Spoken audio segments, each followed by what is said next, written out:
ಕೃಷ್ಣರು ಎಷ್ಟು ಅದ್ಭುತವಾಗಿದೆ. ಶ್ರೀರಾಮಕೃಷ್ಣರು ಯಾರು ಅನ್ನುವುದಕ್ಕೆ ಒಂದು ಭಜನೆಯಲ್ಲಿ ಸ್ವಾಮೀಜಿ ಹೇಳ್ತಾರೆ, ಸ್ವಾಮಿ ಅಪೂರ್ವಾನಂದರು ಹೇಳುತ್ತಾರೆ, ಶ್ರೀರಾಮ ತೂಹಿ, ಶ್ರೀ ಕೃಷ್ಣ ತೂಹಿ. ರಾಮನು ಅವರೇ, ಕೃಷ್ಣನು ಅವನೇ, ಪರಬ್ರಹ್ಮ ನಾರಾಯಣ. ಪರಬ್ರಹ್ಮ ಎಂತೆಂಥ ಶಬ್ದಗಳು ಇವು. ನಾರಾಯಣ, ತೂಹಿ ಆದಿಶಕ್ತಿ, ಆದಿಶಕ್ತಿ ತಾಯಿ ಜಗನ್ಮಾತೆ. ತೂಹಿ ಸೃಜನ ಪಾಲನ, ಸೃಜನ ಪಾಲನ ಸಂಹಾರಣಕರ, ಸೃಷ್ಟಿ ಸ್ಥಿತಿ ಲಯವನ್ನು ಮಾಡುವ ಮಹಾನ್ ಚೈತನ್ಯ ಶಕ್ತಿ.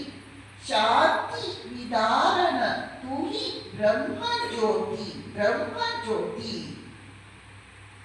ಏನು ಹಾಗಂದ್ರೆ ಶ್ರೀರಾಮಕೃಷ್ಣರು ಶಾಂತಿ ಅನುಗ್ರಹಕಾರಕರಾದಂತಹ ಬ್ರಹ್ಮ ಜ್ಯೋತಿ. ಈಗ ತಾನೇ ಒಂದು ಭಜನೆಯನ್ನು ಇಲ್ಲಿ ಹಾಡಿದ್ರು, ಎಷ್ಟು ಚೆನ್ನಾಗಿದೆ. ಶ್ರೀ ಮುರಳೀಧರ್ ಅವರು ರಚನೆ ಮಾಡಿದ್ದು.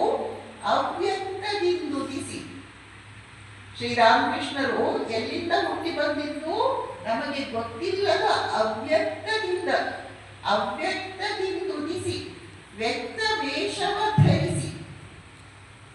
ವ್ಯಕ್ತ ವೇಷ, ಈಗಿರೋದು ಅವರ ವೇಷ ಇದೆಯಲ್ಲ, ಅದು ವ್ಯಕ್ತ ವೇಷ.